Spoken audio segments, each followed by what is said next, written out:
Now we enter into chapter 8 of A Letter to the Ages, in dedication to my three sons, Mayor David, Joshua, and David Joseph. Ki titein el levcha tamid, me'ayin ba'ata ve'an ata holech, v'shel shehatam rima v'tol le'am v'chayecha ve'af ki b'motecha or b'motach.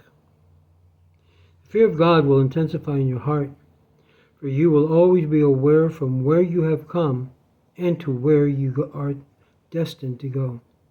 You will realize that in life you are as frail as a maggot or worm, all the more so in death. This statement is based on the Mishnah, Pirkei Avot, chapter 3, verse 1, which offers 3 deterrents to sin. Akavia ben Mechalal said, "Consider these 3 things, and you will not fall into the grip of sin. Know from where you come, to where you are going, and before whom you are destined to be judged and called to an account." In Mesilat Yesharim, chapter 23, it explains, all the above thoughts counteract pride and promote humility.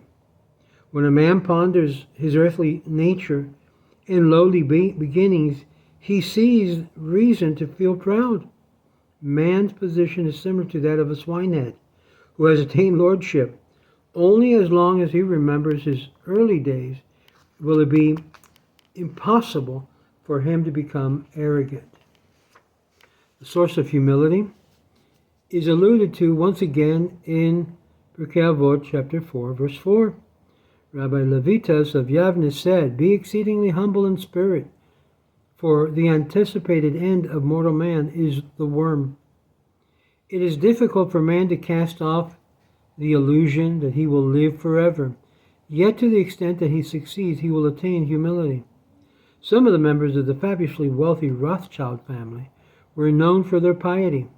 One of the Rothschilds would disappear from his bank office every day at noon and return in hours of absence. For years, no one knew where he went until finally a curious clerk followed Rothschild's carriage on his daily drive outside the city limits. When the carriage reached the Jewish cemetery, Rothschild emerged. To the astonishment of the clerk, the wealthy man had discarded his customary frock coat, silk top hat, and instead was wearing a tachrim, the white shrouds of the dead. Rothschild stepped down into an open grave and lay down flat and motionless for a long period of time, repeating over and over again, Rabbi Levitas, "Be exceedingly humble in spirit, for the anticipated end of mortal man is the worm." Once I accompanied my father-in-law, the Telsher Rosh HaYeshiva, Harav Mordechai Gifter, writes the author, in Jerusalem, and after he visited the grave sites on Har HaTzitzim, he told me of a mystical text which writes that preparing one's burial place in one's lifetime is considered meritorious and helps one secure a longer life in the heavenly account. And this is why we are doing just that, preparing grave sites, which we'll be going to take care of that soon. Because when death starts to become tangible reality, one is more likely to improve his spiritual quality of his days, and thus merits long life. A night in the graveyard. A person should seize the opportunity to do battle with his evil inclination. If he triumphs, all is well.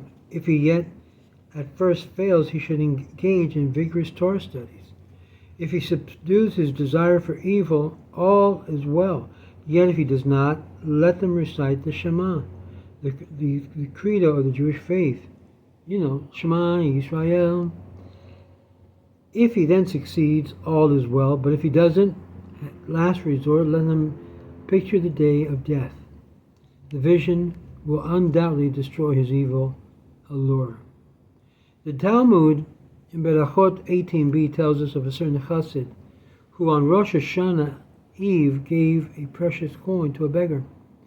The year before had been one of the severe ones of famine and poverty, and the chassid's wife felt her husband should have kept the coin for his own need, and they quarreled over the incident. The chassid became angry. That night, he inexplicably left his home to spend the night of Rosh Hashanah sleeping in the local graveyard. I don't recommend it. Rabbi Israel Salanter explained that the chassid recognized that his anger represented a shortcoming in his character.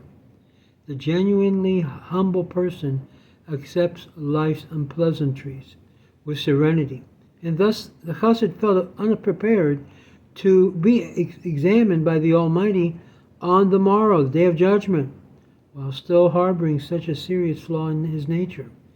Hence he slept in the cemetery to overwhelm his pride nevertheless.